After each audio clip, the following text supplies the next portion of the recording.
Tranquilo. Nós queríamos um pouco da tua participação, da tua opinião sobre esse estigma, sobre tudo que a gente vem abordando aqui no primeiro bloco, né? E tivemos aí algumas participações também. Gostaria da tua opinião, que tu pudesse também aí como sociólogo, né, que tem uma visão também diferenciada, colocasse a tua opinião aí para os nossos ouvintes e nós aqui na medida do possível vamos debater contigo aí. Presidente, primeiramente eu gostaria de agradecer a presença dos colegas aí, tá, do programa, e também dos nossos ouvintes. E gostaria também de valorizar o que já foi colocado pela própria Luciana, por você, pelo próprio Carlos Claro, e que é um contato, nós precisamos de um contato mais humano, tá, com relação a essas questões que envolve esse drama, envolve as pessoas abortistas, tá? Eu entendo que valorizar as pessoas que passaram e passam por isso é muito importante, tá? À medida em que as relações sociais, com o advento da crise, elas se transformaram de uma maneira bastante importante para a nossa cidade. Tá? Não tive ainda a oportunidade de presenciar isso com toda a gente, eu estou no outro estado, em Santa Catarina, mas geralmente acontece quando nós nos deslocamos para outro estado, nos perguntamos qual a nossa localidade. A primeira coisa que vem é o acontecimento daqui. Tá? E nesse sentido, o Santa Maria, ele tem, vamos dizer assim, uma obrigação de ver Ouvindo? Tem que desligar os microfones. E aí eu gostaria de pegar uma fala de uma ouvinte nossa, que colocou no YouTube, que o nosso programa teria que ter alguém, um especialista para falar disso. Eu discordo da ouvinte, porque nós tivemos especialistas durante 10 anos aí comentando sobre essas questões, e hoje a gente gostaria um pouco de falar do coração, né? Do nosso sentimento, da nossa preocupação de ter os nossos familiares, com a saúde mental desses familiares, das vítimas que passaram por esse processo todo, né? E que a gente pudesse hoje nesse programa falar, não como um especialista em determinada área, mas sim falar com o coração, entender a nossa proposta. Né? Isso é esse momento de muita dificuldade. Eu tive a grata condição de não ter ninguém próximo, envolvido a morte. Mas na noite, quando aconteceu o fato, eu me chamou a atenção porque eu passei na frente da boate, 10 horas da noite, para ver um familiar, um amigo que estava na festa dele. E me chamou a atenção para dentro aqui, ao conversar na boate. E jamais queria pensar que ia acontecer um problema como esse, colocando Santa Maria no mapa mundial de uma tragédia. Né? Mas o que fica na minha cabeça, assim como a questão que envolveu aquele avião em Porto Alegre, também uma centena de pessoas morrendo através de uma tragédia, nós temos como pessoas que vivem em Santa Maria ter a consciência, né, de que as tragédias elas não podem coroar sucessivos atos falhos das mais diversas formas. Tá? Mesmo da questão anterior ao problema do avião para o aeroporto de Porto Alegre, meses anteriores, né, as pessoas discutindo a condição deficitária envolvida com operadores de fogo, as sobrecargas, as obras de infraestrutura. Quer dizer, que nós, como cidadãos, a gente possa entender uma tragédia como um somatório de pequenas questões que deveriam ser resolvidas e não foram. Tá? Então, sejamos nós, agente público, a sociedade, está no outro lado, que nós possamos entender para que seja evitado o máximo dessa tragédia. Tá? E, ao mesmo tempo, ter um movimento de estender a mão para essas pessoas que passam por esse processo. Tá? E que a gente possa, de alguma forma, contribuir para a saúde mental, para um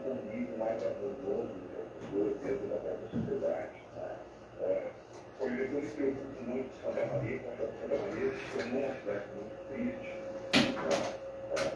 por conta do planejamento. E uma fala seria mais nesse sentido, né?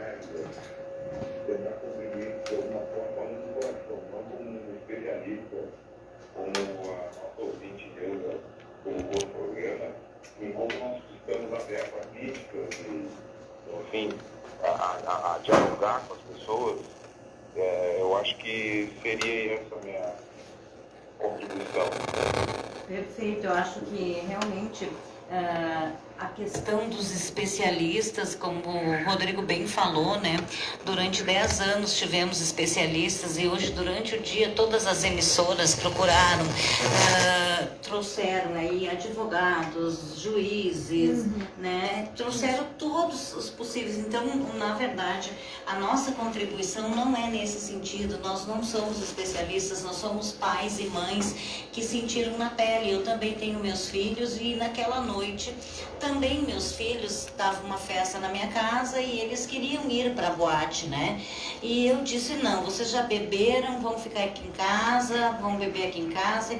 E quando ligaram, porque eu trabalhava no Avenida Tênis Clube naquela época, a primeira coisa que eu fiz foi o que a Luciana fez. Eu saí correndo desesperada para ver se meus filhos estavam dormindo e eles estavam dormindo.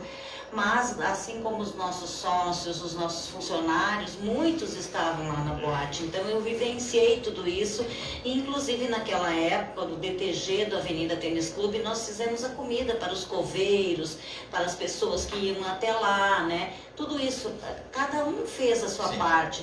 Mas hoje, então, nesse sentido, nós queremos abordar de outra forma. Como o Rodrigo falou, não sei se alguém quer falar alguma coisa para o Rodrigo que está nos acompanhando. Eu acho que o interessante é como nós podemos fazer um movimento como esse que vocês fizeram, servir alimentação para as pessoas que estavam diretamente trabalhando. O que nós poderíamos fazer hoje, né, amanhã, com relação à saúde mental desses nossos concidadãos aí? Perfeito, né? Eu acho que a gente pode, daqui a pouco, sugerir um grupo de estudos, alguma coisa que nossas raízes possa estar fazendo, né? Com profissionais, enfim, como já tiveram vários atendimentos, mas enfim, sempre a gente pode contribuir com espiritualistas como Carlos Flávio, com Vicente Paulo Bisonho, que eu tenho certeza que também nos auxiliaria nesse sentido. Eu acho que são coisas importantes que a gente pode fazer e que, para isso, a gente pode fazer com o coração, né? Com a nossa boa intenção de ajudar de alguma forma, né, Rodrigo? Isso. Envolvendo de solidariedade, né?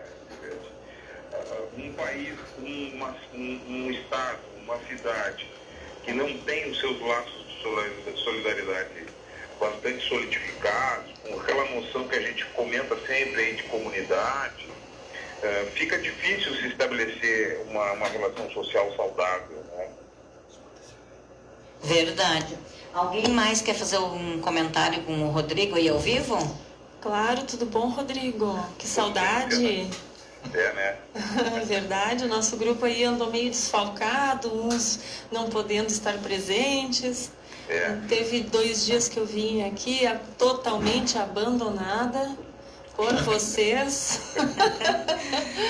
Mas também foram feitas reflexões importantes, né? Muito importantes. A gente já está então no 3º programa sobre reflexões sobre a vida, e hoje é tão importante a gente fazer essa reflexão. E eu queria acrescentar uma coisa: tudo que vocês falaram eu concordo plenamente.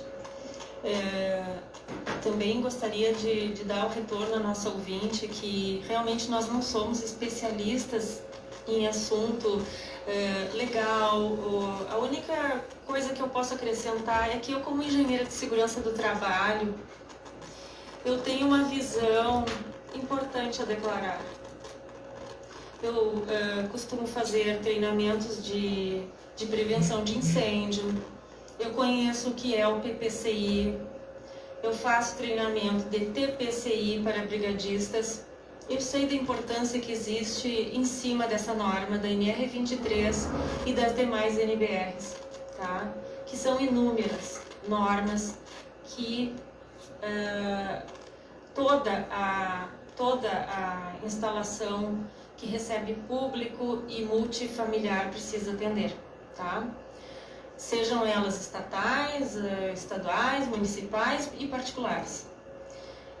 Nós temos que ser cumpridores da legislação, independente do grau de risco de incêndio.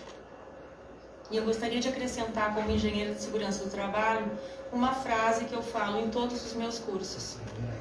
O que falha não é o PPCI, porque o PPCI ele é feito em cima, ele é baseado em normas técnicas. O que falha é a ausência dele. É a ausência da execução desse planejamento. E o que nós tivemos aqui em Santa Maria foi uma falha brutal de execução, que ficou muito amplamente comprovada. O Rodrigo tá na linha. E até nos níveis mais básicos, que era ter extintores de incêndio funcionando. Tá? O Rodrigo tá na linha. Também... Pode se dirigir a ele e depois volta para o Claro. E também, pessoal, quando a gente fala na parte espiritual, a gente não pode esquecer que a gente vive em sociedade, onde existem diversas crenças, pessoas que acreditam ou não em Deus, e a gente tem que respeitar isso. E que essa convivência social, a gente elege, a gente concede ao Estado o poder de ser o julgador das questões e dos conflitos entre os cidadãos, os conflitos sociais. Nós concedemos esse poder a eles. E eu vejo que em 10 anos nós não chegamos a um determinado veredito. E que as pessoas, os familiares ainda continuam esperando pela justiça. E eu acho que a justiça, ela tem o poder de aplacar o sentimento de injustiça. É essa a função dela. E quando a gente passa tanto tempo andando em círculos e assistindo esta novela, eu acho que como sociedade está na hora de a gente rever algumas coisas. Bom, eu não sei se o Carlos Suave quer falar com o Rodrigo, senão a gente libera ele, né? Isso. Rodrigo, nós vamos te agradecer e a gente vai continuar o nosso bate-papo aí e tu nos acompanha por aí, tá Se bom? ele quiser acrescentar. Não sei se tu quer acrescentar mais alguma coisa, fica à vontade. Não, só reafirmando a ideia de que eu não poderia me furtar de trazer minha contribuição, mesmo estando algumas centenas de quilômetros distante de vocês aí.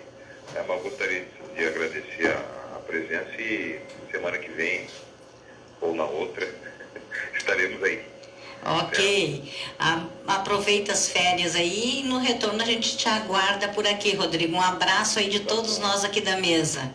Um abraço a todos, boa noite. Boa Tchau, noite. Rodrigo. Boa noite, Rodrigo. Foi ótima a tua contribuição, da Luciana. Grande abraço. Essa complementariedade toda e falar que justamente é isso. Muitas pessoas falaram, muitas pessoas vêm falando e muitas pessoas falarão. Então, não se preocupem. Né? E eu tenho uma preocupação muito grande quando se tenta colocar dentro de uma caixinha que ao longo do tempo foram se adestrando as pessoas. Né? Como eu já sou um idoso, eu tenho algumas frases, uma delas eu digo assim, André: o Brasil é o país com o maior número de especialistas no nada e autoridades em coisa nenhuma. Tá? Então, isso é uma das coisas que muito me preocupa. E a questão aqui é justamente o olhar que nós temos de forma diferenciada. Eu trabalho em vigilância em saúde, né? Sou voltado ao campo da espiritualidade, e o quanto isso serviu para provocar a todos nós, em todos os campos, como disse a Lisete, né? A solidariedade brotou no coração de inúmeras pessoas. Muitas pessoas foram tocadas, independentemente da relação que elas tivessem, se tiveram perdas diretas, perdas indiretas, se conheciam ou não conheciam. Mas isso serve para todos nós. Para todos nós. E a Luciana colocou um ponto fulcral aqui, que é a questão, né, que nós buscamos. E não confundamos poder judiciário com justiça, gente. São coisas totalmente diferentes. Nós nos acostumamos a dizer agora o ministro da justiça, né? O fulano de tal da justiça. Como assim? Então parte do pressuposto que tudo que ele disser está correto, está certo, está determinado, é ponto sem qualquer tipo de revisão. Então assim, nós temos a preocupação de que eu respeitar essas famílias. E o Rodrigo foi muito feliz quando ele disse: né, que conhecer essas pessoas, o que elas querem dizer, o que elas gostariam de nos dizer que elas não gostariam mais de ouvir. Isso seria muito interessante. Né? Exatamente. Essas pessoas dissessem, olha, eu não quero mais ouvir isso. Eu não quero, de repente, ouvir mais um advogado falando nos artigos, né, no Código Penal, porque modificou. Eu não quero ver mais as pessoas ligadas à área de segurança, corpos de bombeiros e tal. Né? Isso não... O que isso modifica e o que modificou? Quantas outras casas noturnas, de fato, modificaram se não foi uma coisa pontual, temporária durante um movimento de pressão emocional? E o que acontece? Porque a Luciana colocou uma coisa, né? Basta um segundo de falha para que algo desproporcional ocorra. E assim a mesma coisa, esse mesmo segundo que falta é o que nós estamos falando de solidariedade. Se tem que dizer eu te amo, e isso aqui não é piegas, né? Tiver que abraçar, faça, porque depois não perturbe o espírito que está do outro lado porque você não disse o que gostaria. Não o incomode, não o perturbe, né? Não o obsedie. Aproveite, cresça, amadureça, né? E essas pessoas merecem o nosso respeito, o nosso carinho, e teríamos que ser trazidos aqui para dizer o que vocês, como pais, como pessoas diretamente vinculadas a isso, o que vocês gostariam de dizer a todos nós? Olha, nos esqueçam, né? Não nos tratem mais como se nós fôssemos pessoas incapazes de superar obstáculos. Não, essas pessoas, elas vêm suportando dores, sofrimentos e com uma força. Eu conheço alguns deles que nos dão assim a vibração de nós sermos melhores. Perfeito. São 19 horas e 59 minutos, a gente vai a um rápido intervalo, mas não tem uma matéria do Fabrício? Essa. Ah, essa. Então, gente, Tem nós duas vamos... matérias, primeiro essa. Então nós vamos... Quem que é? Aline Lopes. Aline Lopes, então tá aí sobre a coordenação, né, do nosso coordenador de jornalismo, o Fabrício, e então nós vamos acompanhar aí a Aline Lopes.